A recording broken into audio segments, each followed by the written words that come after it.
Nous sommes à Valcourt, en bonne compagnie, celle de Marie-Ève, qui est la directrice générale de Cooptel. Bonjour, Marie-Ève. Bonjour. On va expliquer d'abord ce que c'est qu'une coopérative, parce que c'est pas connu de tous. C'est une gestion qui est différente d'une entreprise privée. Qu'est-ce que c'est qu'une coop? Donc, effectivement, c'est différent. Donc, une coopérative, les profits retournent aux membres. Donc, c'est une entreprise d'économie sociale.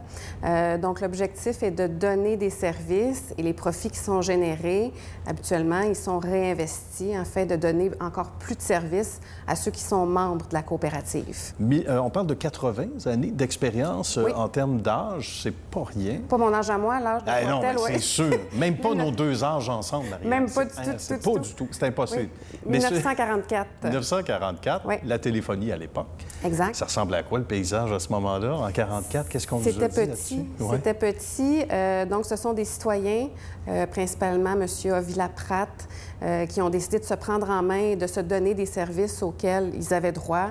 Et ils ont mis en place, à l'époque, ça s'appelait le syndicat de téléphone de Valcourt. Bon. Donc, c'était Valcourt et région. C'était relativement petit, quelques municipalités. Par la suite, Cooptel a acquis une entreprise qui était située à Roxton Falls. Donc, pendant des années, Cooptel, ça a été environ 13 municipalités en ce qu'on appelle un titulaire, c'est-à-dire où on avait l'obligation de servir. D'accord. Donc, Cooptel a été un giron de la région pendant longtemps. Mais maintenant, on ne parle plus de 13 municipalités, là, on parle de plus d'une centaine de municipalités qui sont desservies par la coopérative. Et ça ne s'arrête plus à ce que l'on a connu à l'époque, évidemment, parce qu'à travers... Aujourd'hui, évidemment, les plus jeunes vont dire « Comment ça? Ça se peut, à un moment donné, qu'il n'y avait pas d'Internet avant nous? » Oui, ça se peut. Donc, milieu des années 90, ça a été l'Internet avant la télé, quand même. Oui, tout à fait. Donc, d'origine, la téléphonie, bien évidemment, la téléphonie filaire. Maintenant, il faut faire une distinction. Dans les années 90, l'Internet est arrivé, mais depuis 1989 que l'on construit un réseau de fibre optique. Donc, on a mis la fibre optique relativement tôt dans notre réseau.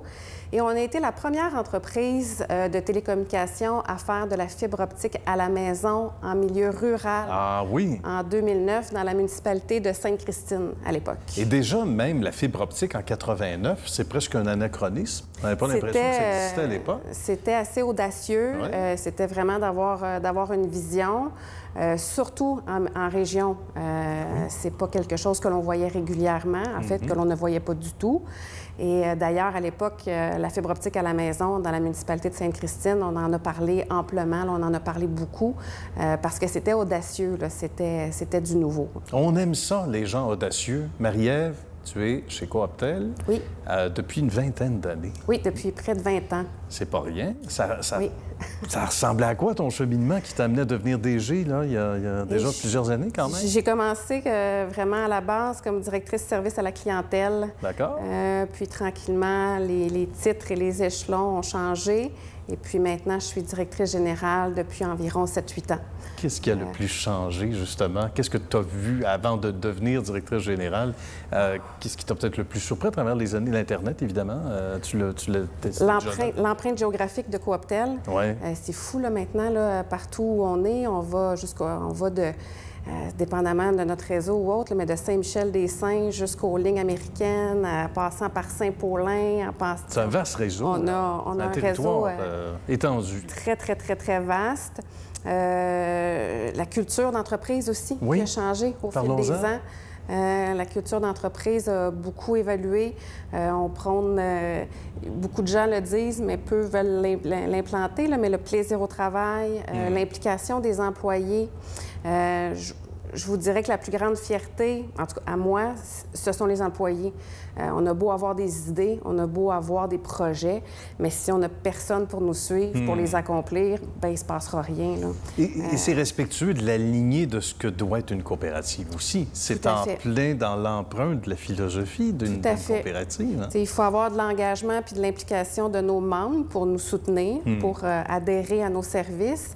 Mais outre cela, tout part de nos employés, de leur leur engagement à eux, puis de leur volonté à faire grandir aussi Cooptel. Parce que présentement, là, tout le monde travaille d'arrache-pied, tout le monde travaille très fort à faire cette croissance massive-là et d'en arriver là où on veut arriver. Puis c'est sûr qu'un coup que tout ça va être terminé, on a d'autres projets. Là, on veut faire autre chose, on ne veut pas arrêter. Je pense que des entreprises d'économie sociale comme la nôtre méritent d'avoir une vitrine, méritent d'être connues parce que c'est de l'excellent travail que les gens ici à l'interne ont fait. Tout ça avec le soutien d'un conseil d'administration remarquable qui nous a appuyés dans nos projets puis dans nos décisions. Et ça, c'est précieux parce que ça ne se gère pas, on le disait d'entrée de jeu, comme directrice générale, de la même façon qu'une entreprise typiquement privée où on prend une décision, c'est réglé. Il faut avoir à expliquer nos décisions et c'est normal, c'est légitime, mais ça prend là un appui dans un conseil d'administration qui a toute notre confiance. Donc ça doit être très valorisant. Effectivement, c'est une belle équipe. Tout le monde travaille ensemble, tout le monde travaille tissé serré. J'avais peur qu'avec la pandémie, le télétravail, cet aspect-là s'effrite, puis non, les gens demeurent tissé serré. L'esprit d'équipe, on le sent, on le voit encore. C'est très, très, très apprécié, en tout cas pour une directrice générale, de voir son monde présent, de voir son monde prêt à aller de l'avant puis à faire les projets avec soi. Là. On va inviter les gens concernés par ce beau territoire qui est en grand format, on va le dire, à s'intéresser justement, à entrer en contact avec Marie-Ève et sa belle équipe. Merci beaucoup, Marie-Ève. Merci à vous. Ça a été très sympathique comme rencontre, pour plaisir de se revoir et salutations aux amis de Valcourt. Merci. Merci.